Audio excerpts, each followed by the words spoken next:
Okay, let's continue with solids. Okay? So pag sinabi nating solid, it's a three-dimensional figure bounded by surfaces or plane figures. May iba't iba tayong klase ng solids. We have the right circular solid. Pag sinabi nating right circular solid or a cylinder, okay? Ang ibig sabihin nun is that you have a solid with a circular right section. Pag, pag hinati mo to, sabihin natin, naglagay ka ng plane dito, no? Tapos nahati ang cylinder mo. Ang magiging cross section niya is bilog, no? So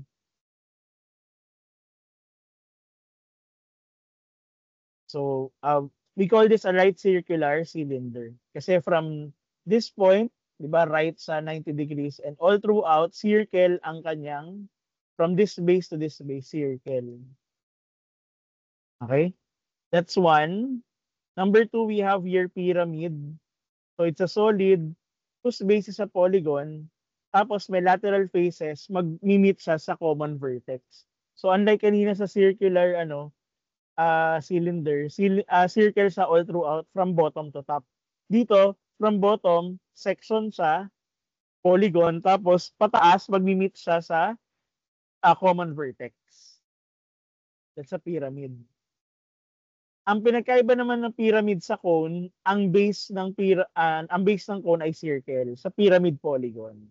Okay? And then lastly, a sphere. A sphere is a solid which all points ng paikot dun sa buong sphere ay equidistant sa center. Okay, di ba sa circle, it's equidistant to the center, pero sa plane lang yon yung circle. Pero ito sphere, 3D na siya. All of the points within the sphere are all equidistant to the center. Okay? So when we talk about the volume of a solid, it talks about the amount of space it occupies. So, alam ko na-discuss na to sa chemistry, ano? Okay? And take note, for your volume, we follow Cavaliere's principle.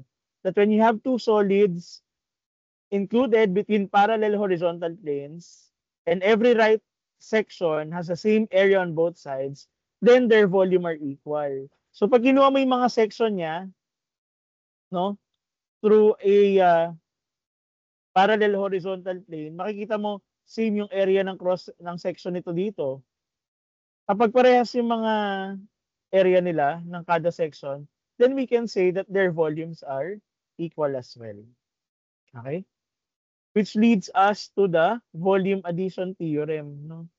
So a solid region may be divided into non-overlapping smaller regions. Okay? And so that the sum of the volumes of the smaller regions is equal to the volume of the solid. So just like in matter, in chemistry, no, volume are additive, basically, no. So pwede kang, kunyari, meron kang solid na hindi siya regular shape, no. So pwede mo siyang hatiin into hanggang maging recognizable siya na regular shape. And then, kunin mo yung volume ng dalawa or tatlo, kung ilan mo siya hinati. Tapos pwede mo siya i-add. It will be the same as the volume of the whole solid. Okay? Ano naman yung surface area? Surface area naman is the area of the whole surface na nagko-cover sa buong solid. Okay? Total surface area or surface area. Okay? Then we have the lateral area. Anong pinagkaiba naman lateral area? Yung lateral area naman is yung area ng side. Okay? Yung side lang, lateral. Side lang. Then when we get the total surface area, both lateral and area of the bases ang kinukuha. Okay? Sige, we'll get into that on each of the solids later on. Pero take note that we also have inscribed solids, no? So, let's say we have an inscribed solid. So, ibig sabihin, that solid, all of its entirety of its volume, yung buong volume niya, nakapaloob sa another solid, no?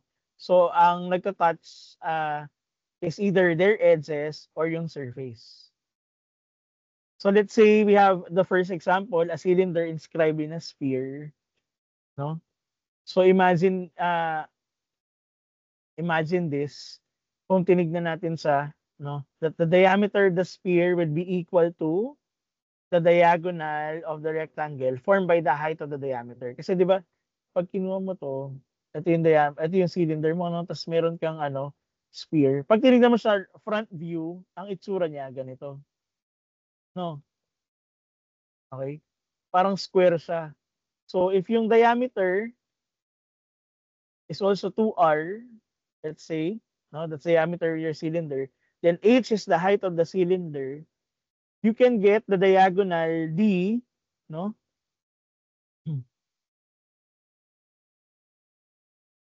Pag kinuha natin yung diagonal d, that's also your that will be the square root of 2r squared plus h squared. Ano lang to? Pythagorean theorem, no? So you just have to imagine how the solid would look like. Tapos makikita mo, you can form triangles, you can form familiar you can see familiar shapes basically. Paano naman kung yung sphere inscribed naman sa cube? Okay, pag tingnan mo yung front view niyan, ganyan yung itsura, square, may circle sa loob. So when you get the diameter of the sphere, let's say this is your diameter, 'di ba parang same lang siya sa edge ng cube, no? Or S pala dito ginamit, S side of yan. Which is same lang, no? Pag naman ang sphere naka-inscribe sa rectangular solid. Ang sphere naka-inscribe sa cylinder. So this is your cylinder, then your circle and sphere pag tinignan mo siya sa harap, no? So D is your diameter of the sphere, 2r is the diameter, h is the height of the cylinder.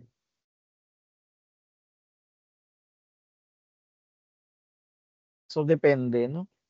Well, D is it's always true naman, D is equal to 2r. But what if you have a rectangular solid inscribed in a sphere? This case, no? So pag pwede mong kunin yung diagonal ng rectangular sphere, and say diagonal, you get to the upper corner to the lower opposite corner. Now that's your diagonal of the rectangular solid. To solve for D, no? Take note that the diameter of the sphere is equal to the length of the diagonal of the rectangular solid. Kasi magka-touch yan, di ba? Basically dito nagta-touch yan eh. Malayo lang. So the diagonal of the sphere is the diagonal of the rectangular solid. And we can get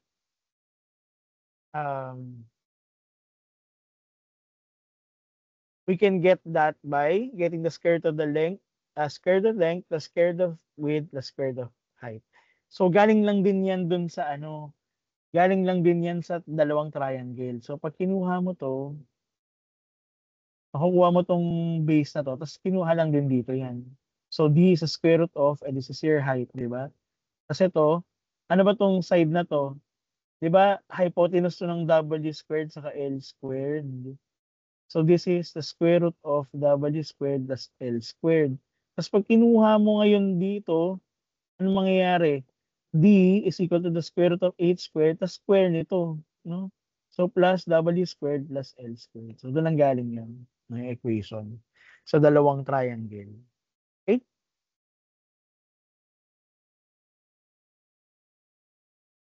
Let's move on to your polyhedrons. Okay, pag sinabi nating polyhedron, meron kang multiple faces. Okay? So, gaya nito mga nasa left side, these are polyhedrons. But on the right side, yung sphere natin, cylinder, they are considered non-polyhedrons. Kasi yung mga surfaces nila, hindi naman polygon. No? A circle is not a polygon. Okay? polyhedron, may faces, may vertex, may edge. Eh wala namang edge yung may edge naman yung cylinder pero hindi siya straight line, no? It's a circle.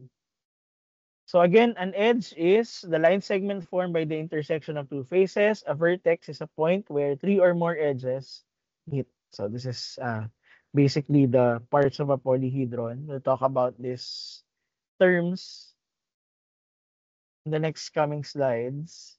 So surfaces on the sides of the polyhedron are called lateral faces. Kapag yung within the height or the side of the polyhedron, we call them lateral faces. And then the intersections are respectively called lateral edges. Let's try this following solids. Count the number of faces and vertices. Let's start with the first one. Ilan ang faces? 1, 2, 3 ang visible. Sa likod may isa pa. Tama? 1, 2, 3, 4. May animation para. 1, 2, 3, 4 sa likod. Okay? Ilan ang vertices? 1, 2, 3, 4. Apat lang din ang vertices. Okay? How about your edges? Bilangin natin. Your edges, 1, 2, 3, 4, 5, 6. 6 edges. Okay? Naintindihan ba yung faces, vertices, and edges? Let's try a pyramid with a square base. Ilan ang faces? 1, 2, 3, 4, 5 sa ilalim. Okay, kaya naging 5 faces. No. Ilan ang vertices? So we have 1, 2, 3, 4, 5. 5 vertices. And then how about your edges? Let's count. 1, 2, 3, 4, 5, 6, 7, 8. 8 edges. Eh, paano kung pentagonal base naman na pyramid? So you have 1, 2, 3, 4, 5, 6 faces. Ilang vertices? You have 1, 2, 3, 4, 5, 6. Ilang edges? You have 1, 2. Ayaw niya mag-animate. 1, 2, 3, 4, 5, 6, 7, 8, 9, 10. 10 edges. Let's place our answers in a table. Anong makikita? May pattern ba? Can you see the pattern? So as your number of faces increase, your vertices increase as well, and the edges adds another 2. No? Okay? So in that case, we have the Euler's theorem. Okay? It says that the total number of faces and vertices is equal to the number of edges plus 2. No? Okay? So dito, pag pinag-add mo to, 4 plus 4, face plus vertex, 4 plus 4 is equal to edge is 6 plus 2, 8. O, parehas, diba? So that's how the Euler's theorem works. You can use that later on to solve problems. Then, okay, ano pa ba? A polyhedron is convex if any 2 points on its surface can be connected by a line segment that lies entirely inside. Okay? Polyhedron. It is a convex polyhedron if every section of a polyhedron is a convex polygon. So, pag tinignan natin yung mga surfaces and all of them are convex polygon, then most likely it's a convex polyhedron. Okay? But if you take a look at the others, they are not convex because some of the angles in the faces of each polyhedron are not convex angles. Not convex polygon. So may mga angle na more than 180. So hindi siya naging convex. Again, go back to the polygons video to understand what convex and concave polygons are. Okay? Let's talk about regular polyhedrons. Kung sa polygon ang regular, ibig sabihin is pare-parehas ang faces, pare-parehas ang edges, length, It's the same as with polyhedron. Ganun din. Regular yung faces, basically. Okay? Regular polygons. Binubuo ng regular polygons. So, itong nasa right side, hindi siya regular polyhedron or regular solid, or we also call platonic solids. They're not regular or platonic solids kasi the vertices are not formed by the same number of faces. So, makikita natin, you have 1, 2, 3, 4, 5. Then you have 1, 2, 3, 4, 5, 6, 7 faces. No? Tapos yung vertices, 10. Dito, ilan ang faces?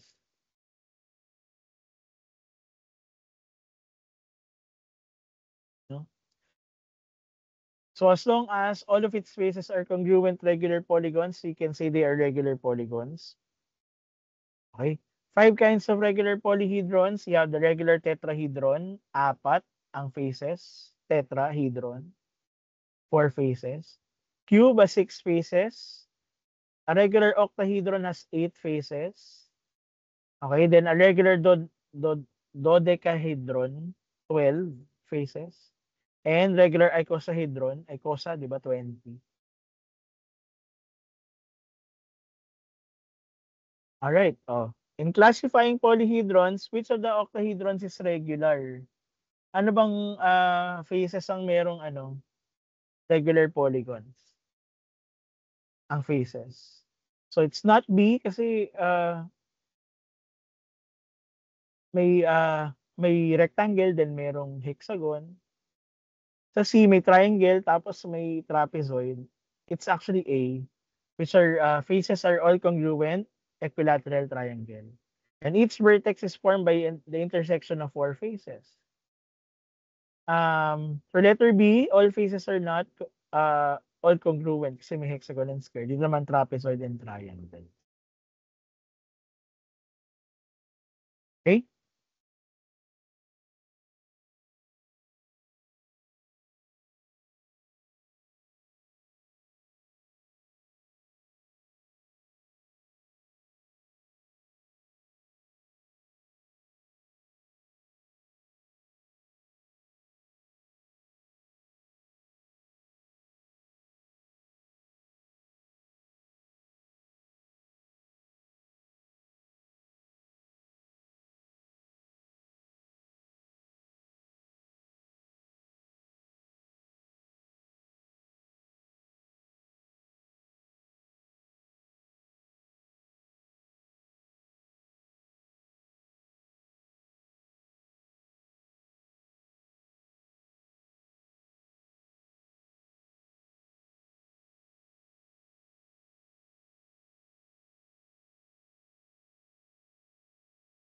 Okay, let's continue.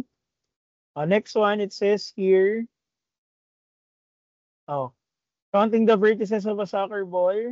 So a soccer ball has 32 faces, 20 are regular hexagons, and 12 are regular pentagons. So the question is, how many vertices does it have?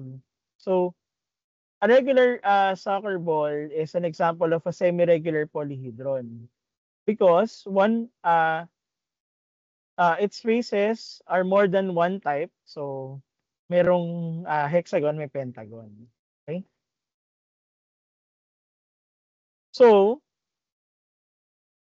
all of them are regular pentagons naman. So how do we solve for the number of vertices? So 20 regular hexagons, 12 regular pentagons. So how many vertices does it have? So a hexagon has 6, pentagon has 5 sides. Each edge of the soccer ball is shared by 2 sides. So to get the number of edges, you get 6 times 20 regular hexagons and 5 times 12. No? So that's 180. You just get the half of it, you get 90 edges. Using Euler's theorem, you can get the number of faces, 32, plus vertices, which is what we're looking for, is equal to the number of edges plus 2. Okay, bakit natin kinuha yung 1/2 ng edges? Kasi nga, di ba, kada edge ay pinagseshare ng dalawang faces. So, kaya natin siya i-divide by 2. That's why we come up with the number of edges is 90 plus 2 minus 32, it's 60. vertices. Okay? Sige. If you have questions, just pause na lang sa replay, no? Tapos balikan nyo na lang. When we talk about similar figures, last time, pag similar yung polygons, ibig sabihin, hindi man congruent yung sides, but they are proportionally, they're equal in a certain proportion. But all angles are congruent. Okay, just like in this one, when you take a look at all of the angles, polyhedral angles, polyhedral angles or dihedral angles, it will be the same, no? But their edges has a corresponding ratio. Okay, so x1 corresponds to x2, then y1 to y2. Meron silang ratio, no? Tapos pagdating naman sa area ng faces, ganun din. May ratio din, pero ang area, ang dimensions at naka-square, no? Just like in our polygon. So kung naka-square yung area, ratio ng area, ang ratio ng volume, naka-cube. There we go. Okay? So take note, for a regular polyhedron, they have the same number of faces. Of the same number of faces, for a regular polyhedron, they are similar. No? So kung may tetrahedron ka, no, na similar, kung may tetrahedron ka na may same number of faces, apat-apat, tas regular, similar yon, automatic, whether ang edge niya ay mas mahaba or hindi, they will end up with the same angles.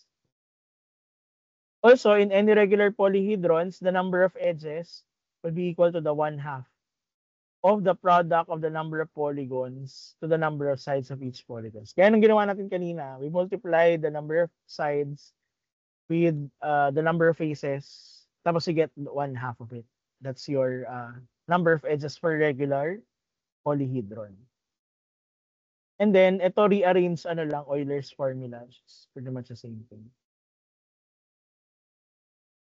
Faces plus vertices equal to edges plus 2, diba? Yun din yun.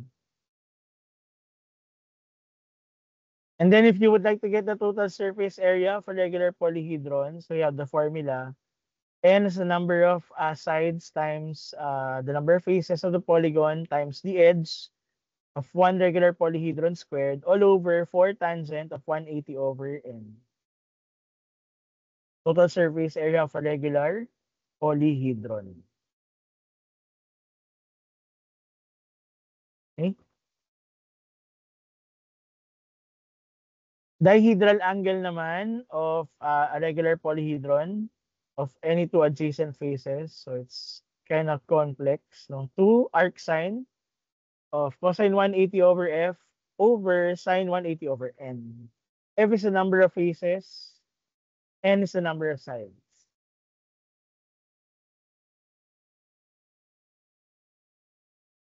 And then lastly, the volume, number of sides, number of sides of polygon times the number of pieces times the cube of the length of the edge times tangent d over 2 over 24 tangent 180 over n. Okay? So we'll solve some problems.